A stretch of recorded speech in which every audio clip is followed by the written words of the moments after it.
Saat saya berbulan madu di tahun 1952, saya melihat banyak orang bermain roulette. Saya mengatakan kepada istri saya, kita akan menghasilkan banyak uang. Bitcoin menimbulkan kembali perasaan itu. Kalimat kecil dari sang triliuner kawakan ini, Warren Buffett, jelas sekali bahwa Warren Buffett menganggap Bitcoin adalah perjudian dan pembelinya adalah seorang gambler. Ya, begitulah orang tua yang memegang teguh prinsip yang dianutnya. Tapi bagi anak muda generasi Z, judi online, investasi bodong, saham, forex, dan kripto, mereka semua mainkan dari gadget mereka. Dulu untuk sekedar beli saham itu terbatas pada 1-2 orang saja karena sangat rumit dan butuh dana yang sangat besar. Orang biasa tidak akan sanggup untuk membelinya pada waktu 10 atau 15 tahun ke belakang. Sementara hari ini anak-anak muda cukup modal handphone, masukkan uang 100.000 bisa membeli Bitcoin, bisa membeli Ethereum, membeli kripto yang jumlahnya 26.000, bisa membeli Tesla, Google, Facebook, dan lain-lain hanya dengan uang 100-200.000 saja. Termasuk kita beli emas batangan dengan trading forex, bisa membeli semua hal dunia investasi, bahkan termasuk juga investasi bodong dan juga perjudian. Nah, saking mudahnya anak muda hari ini, mental judi itu terbentuk. Medianya bisa berupa apapun, bahkan burung yang terbang di angkasa bisa dijadikan alat untuk perjudian. Dan memang faktanya adalah benar bahwa perdagangan umum, mau saham maupun forex, mau apapun, mental yang digunakan adalah judi. 99%-nya tidak tahu apa yang dilakukan selain jual dan beli. Dan mungkin hanya 1% dunia yang berhasil. Salah satunya adalah sang Warren Buffett ini. Jadi, membeli Bitcoin adalah gambling. Betul jika hanya dilihat dari harganya saja. Tapi bagi yang paham kenapa Bitcoin dan kawan-kawannya begitu merajalela dan hampir menguasai dunia, negara pun sangat sulit untuk membendungnya. Satu alasannya adalah teknologi. Kalian lihat di belakang ini, banyak tombol dan lain-lain. Saya adalah salah satu orang yang menyukai teknologi. Dari kecil saya sudah tertarik dengan semua hal yang teknologi zaman dulu sampai teknologi khayalan di masa depan.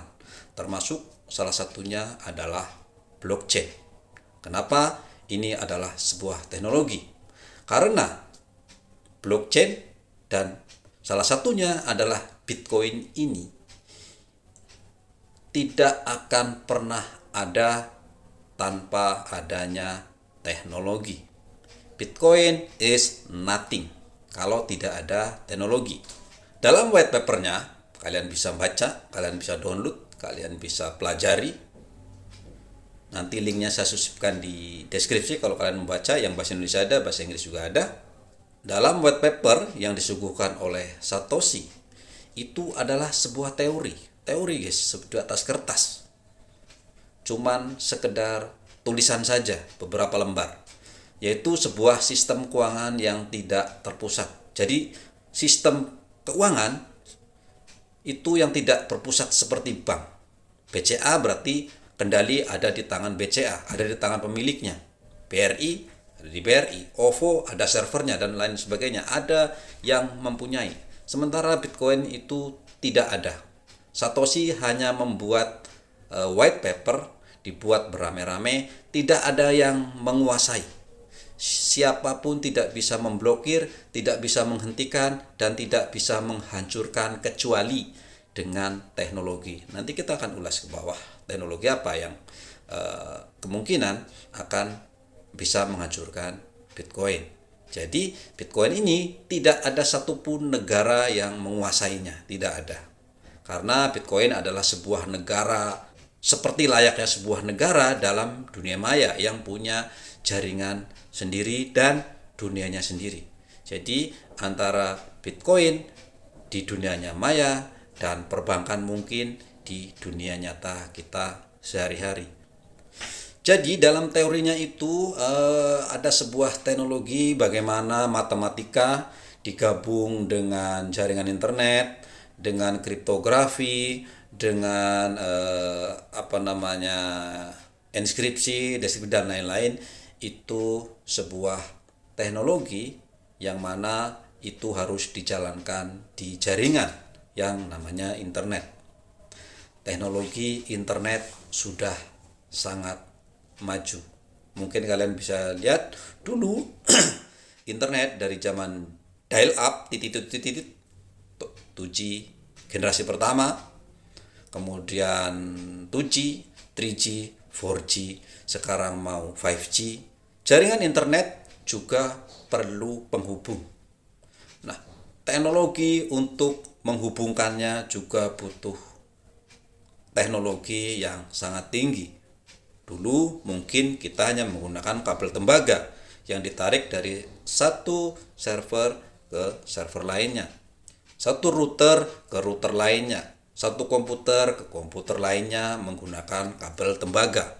Walaupun proses pembuatan kabel juga butuh teknologi, tapi hari ini sudah mulai ada teknologi fiber optik, teknologi laser, teknologi infrared dan lain-lain. Itu adalah sebuah teknologi tinggi yang tidak main-main.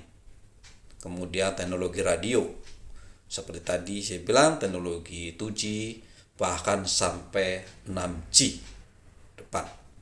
Dan bahkan kita sekarang ini sudah bisa menggunakan teknologi satelit. Indonesia beberapa waktu lalu meluncurkan Satria 1. Itu adalah alat penghubung dari pusat ke wilayah terluar Indonesia, di mana Satria 1 satelit ini yang akan bisa beroperasi tahun depan itu akan menghubungkan seluruh pulau-pulau yang ada di Indonesia, setidaknya 50.000 titik.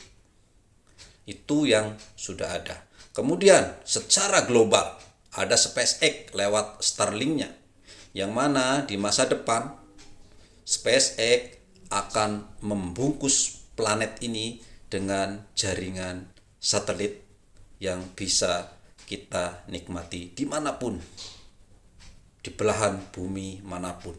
Dan itu pasti akan terjadi, karena tidak hanya Starlink yang membuatnya, tapi Cina dan Rusia sudah akan mencoba melakukan hal yang sama. Itu butuh teknologi yang sangat tinggi, termasuk alat pembawanya berupa roket yang juga tidak semua negara mampu melakukannya. Itulah teknologi tertinggi hari ini. Selanjutnya, untuk menjalankan sebuah jaringan tidak cukup internet saja. Kita butuh teknologi komputerisasi, komputer, GPU, prosesor, memori, dan hardware lainnya. Itu adalah sebuah teknologi tinggi yang terus dipacu untuk menyempurnakan sistem blockchain ini. Komputer zaman dulu yang begitu besar, begitu berat, butuh energi sangat besar, hari ini sekecil ini dengan menggunakan nanotech yang sudah mengandung puluhan miliar transistor.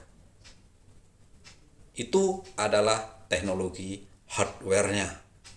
Kemudian selanjutnya ada teknologi software-nya, ilmu komputasinya, decoder, encoder, deskripsi, inskripsi, kriptografi, ilmu coding, programming, dan lain-lain. Itu adalah teknologi masa depan yang hari ini sedang digandrungi anak muda. Dulu mungkin kuliah di IT tidak begitu menarik, Tapi hari ini dalam 5 tahun terakhir semua anak-anak kita ingin mencoba kuliah di bidang teknologi. Tidak cukup sampai di situ.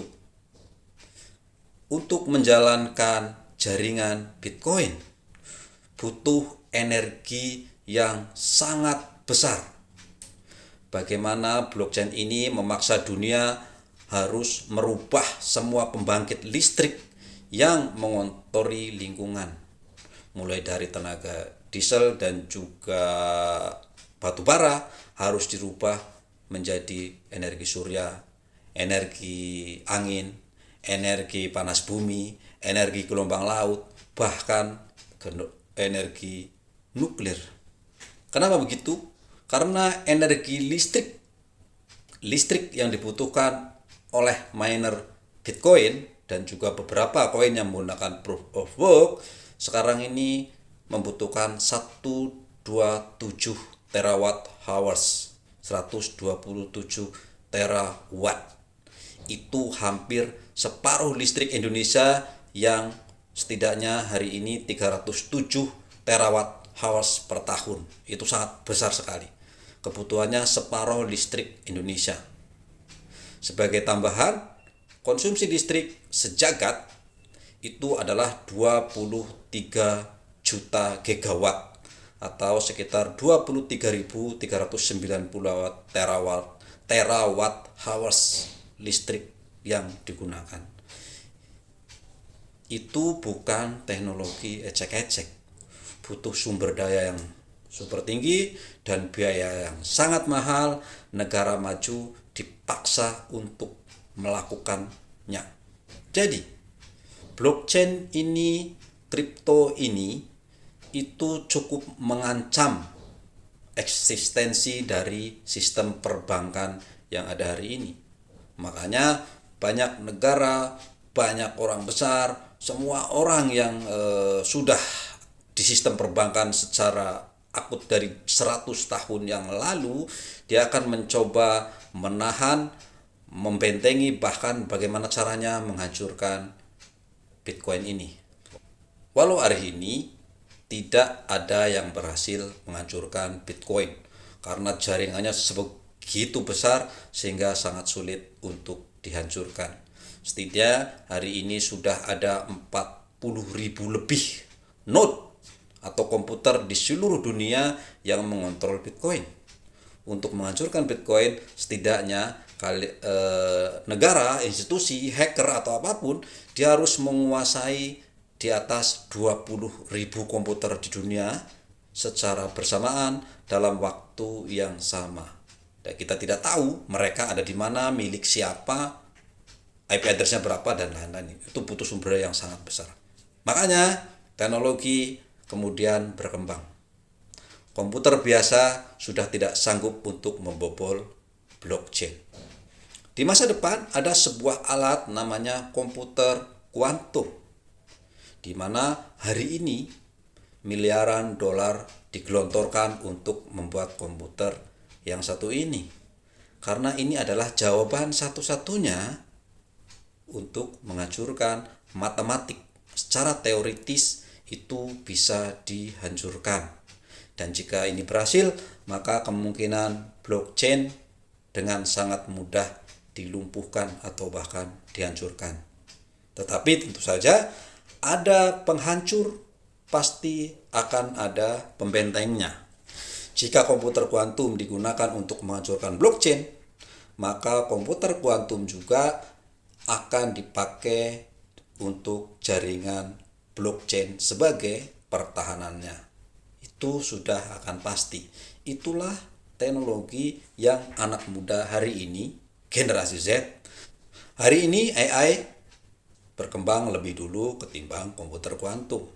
Padahal AI adalah puncak-puncaknya teknologi di mana otak manusia akan jauh tertinggal dari otak buatan ini. Karena itu adalah teoritis, teori yang dibuat oleh manusia. AI digadang-gadang adalah mengganti otak dari manusia yang mana itu bisa berlipat kali lebih pintar dari manusia. Dan apa yang akan terjadi jika AI ini digabungkan dengan komputer kuantum? I don't know. Makanya itu adalah teknologi fiksi, hayalan yang masa depan bisa saja itu akan terjadi. Ya, inilah teknologi.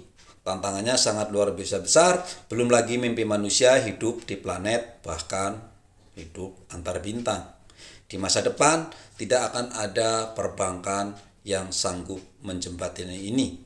Mungkin suatu saat nanti di 100 tahun, 1000 tahun, 3000 tahun yang akan datang, itu kita manusia sudah bisa hidup, bahkan sudah berkelana antar planet dan antar bintang. Dan untuk transaksi, satu-satunya cara adalah menggunakan jaringan blockchain. Blockchain adalah organ awalnya. Bitcoin adalah salah satu benihnya saja. Jadi, blockchain itu hanya sebuah sistem. Bitcoin hanya satu yang bisa ditumpangkan di atasnya. Ada ribuan hal bisa dimasukkan ke dalam jaringan blockchain, termasuk perbankan hari ini. BCA, BRI, Mandiri, dan lain bisa saja menggunakan sistem blockchain. Tidak lagi dikuasai oleh BCA sendiri misalnya, atau servernya BRI sendiri, atau Facebook, Google, TikTok, dan lain-lain. Mereka bisa menggunakan jaringan blockchain. Walaupun itu bukan sesuatu yang mudah. Jadi di masa depan mungkin bukan Bitcoinnya, mungkin bukan kriptonya yang akan dipakai, mungkin itu akan usang, itu akan hilang. Tapi blockchainnya lah yang jauh lebih berguna. Tapi juga blockchain tidak akan berkembang jika manusia tidak ditarik ke arah sana. Bitcoin dan kawan-kawannya adalah satu penarik anak-anak generasi baru untuk membawa blockchain ke masa depan yang orang tua hari ini sulit menerima kenyataannya. Terima kasih dan bye-bye.